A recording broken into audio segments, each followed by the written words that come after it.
من سليمان بن داود إلى بلقيس بن شراحيل: ألا تعلوا علي وأتوني مسلمين. في زمن من الأزمنة القديمة كان في نبي وملك عظيم، ربنا أعطاه ملك وحكمة وسلطان لم ينالهم أحد من قبله أو بعده. جمع بين النبوة والملك، بين العقل والرحمة. كان دايما شاكر لله على نعمه وفضله. النبي ده هو سيدنا سليمان بن داود عليهما السلام.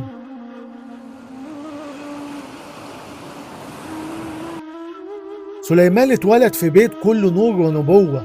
أبوه كان سيدنا داود عليه السلام، اللي كان عنده ملك عظيم وكان ملك على بني إسرائيل.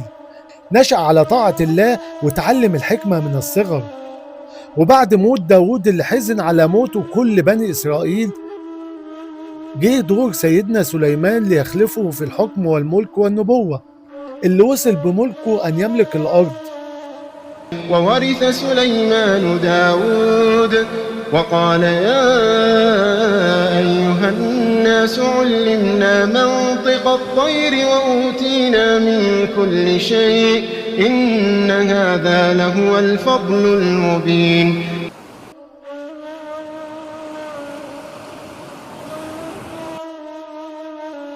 جاء خصمان أمام سيدنا داود ليحكم بينهم في مسألة خلاف.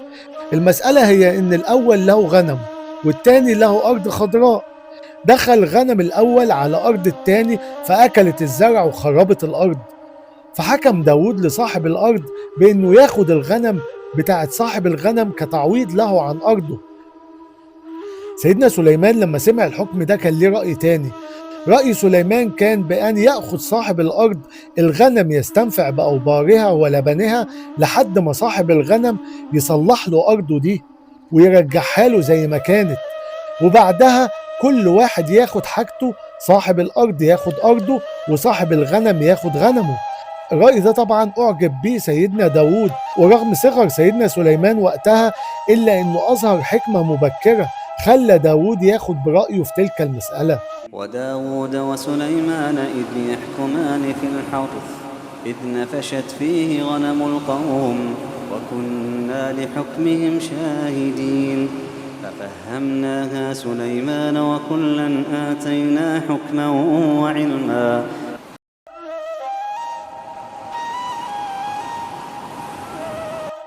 سخر الله لسليمان الإنس وسخر له الجن والشياطين، وسخر له الطير والريح اللي بتسير بأمره وبتحمله من أي مكان لأي مكان يريد. مع كل القدرات العظيمة دي كان سليمان دائم الشكر لله، وكان دايما بيقول: رب أوزعني أن أشكر نعمتك التي أنعمت علي. وبدأ سليمان في بناء المدينة المقدسة. الإنس والجن الكل كان بيعمل تحت أمره. فكان من الجن الغواصين اللي بيجمعوا له اللآلئ والمرجان والأحجار الكريمة من تحت الماء، ومنهم من يبني له القصور والأبراج، ومنهم من يستخرج له المعادن من باطن الأرض، ومنهم من يحفر الآبار، وغيرهم وغيرهم. الكل كان مسخر لخدمة وطاعة سليمان.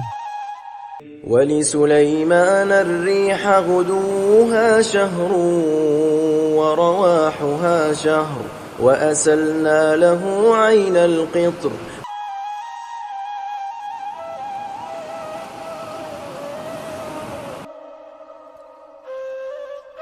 سليمان كان من عادته انه بيتفقد الاعمال بنفسه في بناء المدينة المقدسة، وكان خارج مع جيشه، جيش عظيم، لمتابعة حركة الاعمال في المدينة لحد ما شافتهم نملة من بعيد.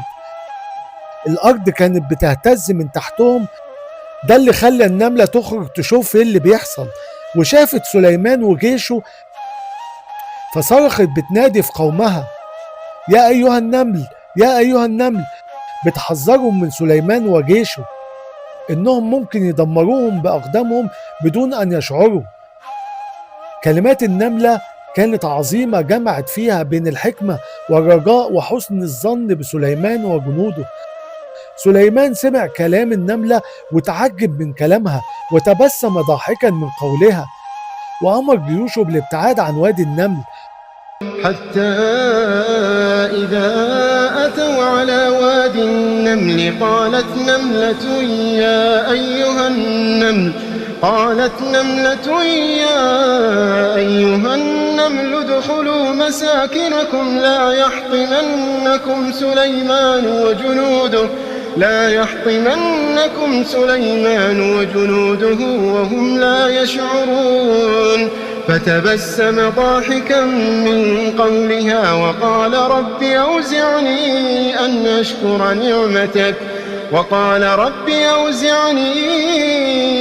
أشكر نعمتك التي أنعمت علي وعلى والدي.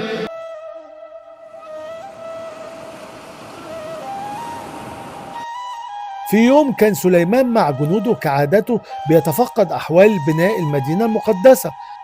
أدرك جنوده العطش، عايزين مية يشربوا، طلبوا من سليمان الماء. سليمان كان عنده صديق وفي وذكي، كان يقدر يعرف مكان المية فين ويبلغه. الصديق ده هو الهدهد. سأل سليمان عن الهدهد وأمر الطيور أن يحضروه، وفعلا بحثت الطيور عن الهدهد في كل مكان، ثم جاءت لسليمان وأخبرته أن الهدهد مختفي. طبعا سليمان غضب غضب شديد لعدم التزام الهدهد وغيابه، وأمر الطير بإحضاره على الفور، وتوعد بتعذيبه أو ذبحه لو ما جاش بحجة قوية وعذر لغيابه ده. وفعلا غاب الهدهد ساعات وعاد لسليمان وسلم عليه وأخبره: يا نبي الله، أنا جبت لك خبر يقين لم يصل إليك، رأيت ملك عظيم لم يحط به ملكك. كلام الهدهد كان عن مملكة في سبأ كان بيحكمها امرأة تدعى بلقيس. مملكة سبأ كانت مملكة عظيمة فيها القصور والبيوت والأنهار، ولكنهم كانوا بيسجدوا للشمس من دون الله، فتعجب الهدهد لهذا الفعل واستنكره. وتفقد الطير فقال ما لي لا أرى الهدهد أم كان من الغائبين لأعذبنه عذابا شديدا أو لأذبحنه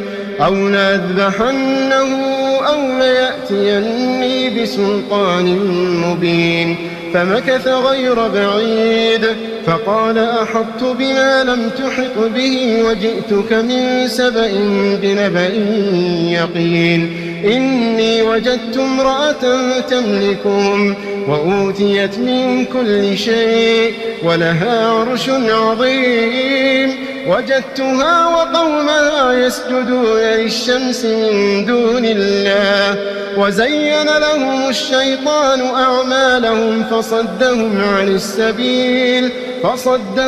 السبيل فهم لا يهتدون.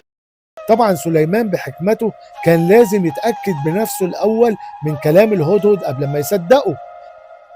كتب سليمان رسالة إلى بلقيس كانت بتقول: من سليمان بن داود إلى بلقيس بن شراحيل ألا تعلوا علي وأتوني مسلمين.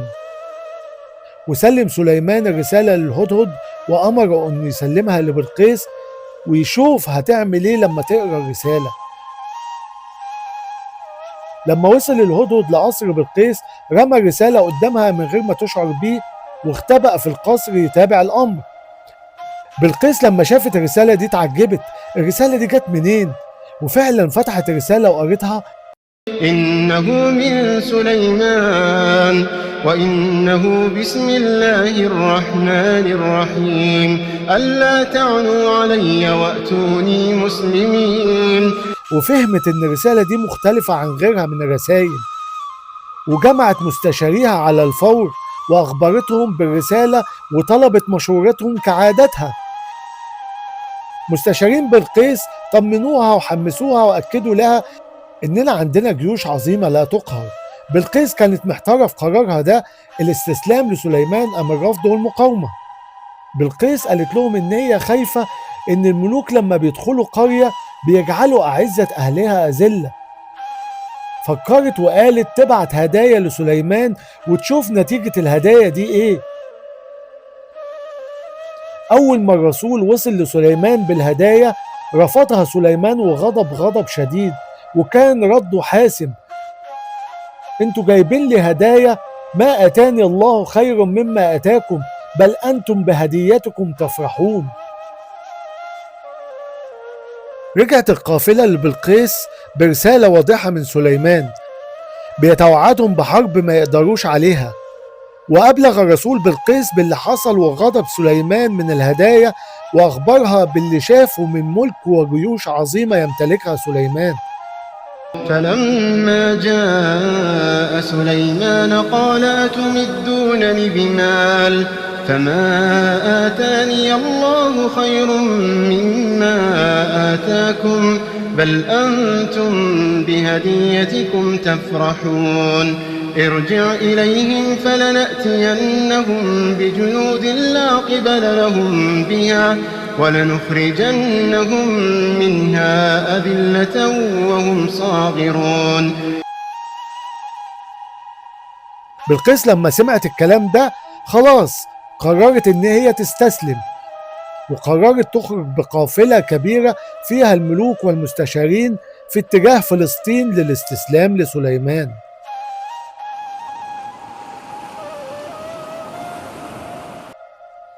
امرأة كانت فيها حكمة وعقل كبير، إنها ما دخلتش معركة خسرانة مع سليمان وجيوشه العظيمة، وممكن كانت تضحي بشعبها وبجنودها، فقررت القرار السليم وهو الاستسلام.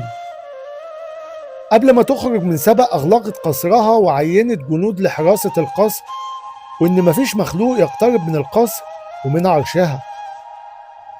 سيدنا سليمان طبعا عارف إنهم في طريقهم إليه، ولما اقتربت قافلة بلقيس من فلسطين يمكن مسافة يوم واحد، جمع سليمان جنده وسألهم: من يأتيني بعرش بلقيس قبل أن تصل إلينا؟ قال عفريت من الجن: أنا ممكن أحضره إليك قبل أن تقوم من مقامك. سيدنا سليمان كان بيجلس في مقامه يحكم الناس من بعد الفجر إلى الظهر، فالعفريت من الجن قال لسيدنا سليمان: إن أنا هحضر لك العرش قبل أن تقوم من مقامك، يعني قبل الظهر، وهكون كمان عليه أمين. سليمان طبعا ما قبلش الكلام ده. كان في كاتب لسيدنا سليمان يقال إن هو ابن خالته يدعى آصف ابن برخياء، وهو من أصلح الصالحين في زمانه، وكان يعلم اسم الله الأعظم. قال لسليمان: انظر في الأفق، ولما ترمش عينك، أول ما ترمش عينك هتلاقي العرش أمامك. وفعلا وصل عرش بلقيس لسليمان في مسافة طرفة عين منه. قال يا أيها الملأ أيكم يأتيني بعرشها قبل أن يأتوني مسلمين؟ قال عفريت من الجن أنا آتيك به قبل أن تقوم من مقامك وإني عليه لقوي أمين. قال الذي عنده علم من الكتاب أنا آتيك به قبل أن يرتد إليك طرفك فلما رآه مستقرا عنده قال هذا من فضل ربي ليبلوني أأشكر أم أكفر ومن شكر فإنما يشكر لنفسه ومن كفر فإن ربي غني كريم. ولما وصلت بلقيس وشافته واتسألت هل هو ده عرشك؟ قالت كأنه هو، بس ما قدرتش تجاوب إجابة قاطعة لحكمتها وذكائها. وده اللي عرفه وتأكد منه سيدنا سليمان، عرف قد إيه بلقيس حكيمة وذكية في ردودها وفي كلامها. لما شافت بلقيس قصر سليمان والعظمة اللي في كل مكان حواليها، أسلمت على الفور لسليمان.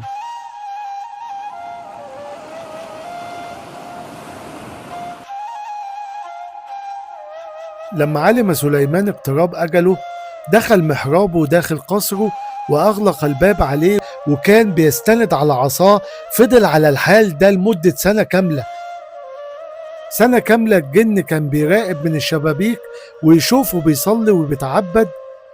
لم يجرؤ أحد من الإنس أو الجن أن يطرق عليه الباب في السنة دي. سيدنا سليمان كان طلب من الله سبحانه وتعالى أن يعمي الإنس والجن عن موته، علشان يعلم الجميع أنه لا يعلم الغيب إلا الله سبحانه وتعالى. سنة كاملة محدش قدر يعرف ان سليمان توفاه الله. محدش عرف الا لما العصا اللي كان بيستند عليها وقعت، لما قعدت دبة من الارض تاكل منها لمدة سنة كاملة لحد ما كسرتها ووقعتها. ساعتها بس عرف الجميع ان سيدنا سليمان مات. فلما قضينا عليه الموت ما دلهم على موته إلا دابة الأرض تأكل من سأته.